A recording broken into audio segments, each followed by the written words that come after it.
Welcome to episode 1 of Funky Friday Updates. This is the series where we go over Funky Friday news of the new engine update. In this episode, we will cover the new changes. Let's get into it. To see the latest Funky Friday updates, you have to check out this game called Funky Friday Experimental Server. It's basically their own place of testing new features before releasing it to the new game. So here's how you can do it.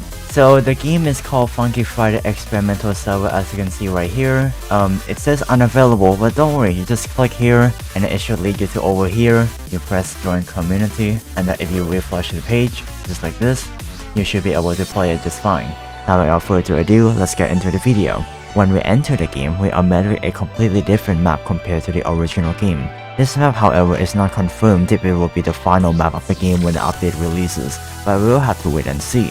For number 2 though, let's talk about the most obvious part of the update, the new UIs. You can see how in the original game, there's multiple icons at the top which represent different features in the game, like your settings, your arrows, all that stuff. However, in the new engine, it's most likely to disappear and be changed to be in the middle left of your screen. Instead of 8 buttons, there's now 4. You can hover on these icons and they will change depending on where your cursor is. Pretty cool and small detail. We have the shop, the settings, plans, the customization. So let's talk about each of them. Starting with the new shop. In the original game, we have animations, emotes, microphones, speakers, tags, and buy points. Now in the new game, they will be way more polished and just look way nicer.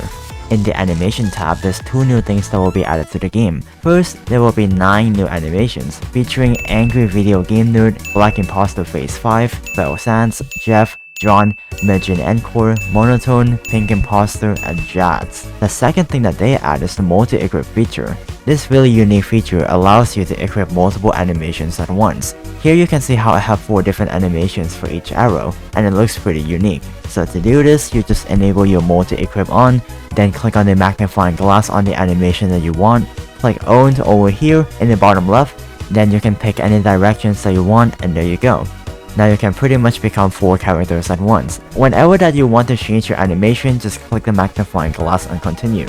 Now I couldn't really find anything new about emotes and microphones, but for the speakers, they did say that there will be a new speaker system, more to that later in future videos. For the tags, however, you could do a lot. In the original game, you can have 5 tags equipped in total, but only with 1 color. However, in the new game, you can individually click on the tag customization buttons and change not just the colors separately, but also set which tag you want to show in the chat, and shows what order for the tags to display.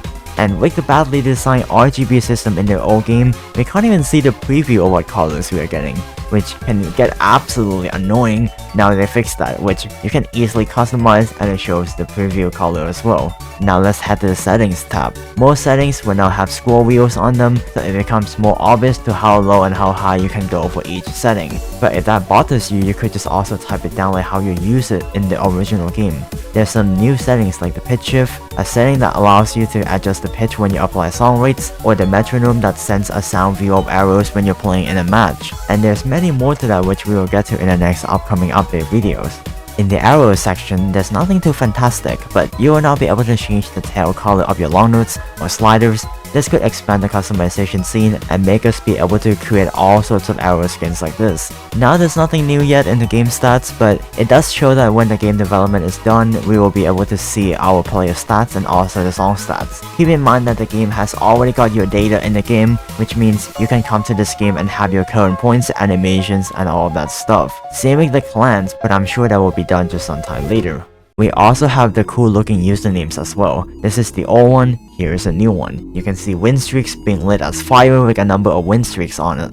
And if you are a content creator like me, it also shows this pretty unique YouTube logo next to my name, which is pretty cool. In the song selection, we can see that Toggle 2v2s are now over here in the song selector next to the Toggle Rings feature. And I think we all know that one of the most common problems of Funky Friday is not knowing who will pick what songs in the game, because when songs get picked in multiplayer matches, it usually ends up getting overlapped. All of those issues will be fixed in the new update, which will not only display your song, but also the song rates, game mode, and maps. Speaking about maps, it seems like there's some new maps, which is not confirmed if it will be added to the game, but some like Silly Billy background is definitely going to become the main highlight once it finishes. Now of course we can't forget the gameplay. Our scores will now be displayed as our Roblox profile with the score, and we will also lose points for missing. The judgments also had their own colors instead of the all-white version that was in the original game, and the judgment pops that we usually see will become numbers instead. This shows how much score we get per node, like 350 points for getting a sick.